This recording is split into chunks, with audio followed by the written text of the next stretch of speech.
இது மதியம் பயங்கரமான பல்லு வலி. என்னடா சாப்பிட்டேன்னு பார்த்தா ஸ்வீட் சாப்பிட்டதுனால தான் பல்லு வலின்னு நினச்சிட்டேன். அப்புறம் டாக்டர் கிட்ட போய் கேட்டப்போ, நீங்கள் ஸ்வீட் சாப்பிட்டதால இல்லை, இது முதல்லேருந்தே பல்லு ப்ராப்ளமாக தான் இருந்திருக்கு. இப்போ பயங்கரமாக பிடிச்சிருச்சு, அதனால் நீங்கள் பல்லை எடுத்து தான் ஆகணும்னு சொல்லிட்டாங்க.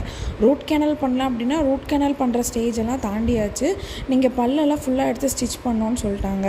அதுக்கப்புறம் மறுபடியும் அம்மாவை ஃபோன் பண்ணி வர சொல்லி, அப்போ இப்போ மறுபடியும் எனக்காக வந்து அம்மா வீட்டில் இருக்காங்க.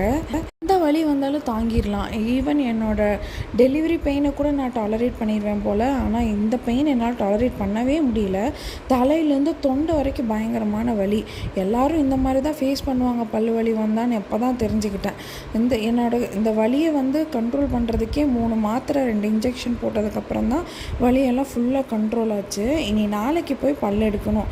எடுத்துட்டேன் அப்படின்னா 4 டேஸ்க்கு பேசவே முடியாது அப்படின்னு சொல்லியிருக்காங்க. ஏன்னா வாயெல்லாம் நல்லா வீங்கிடும்னு. ஸோ 4 நாளைக்கு அப்புறம் தான் என்னோடய வீடியோ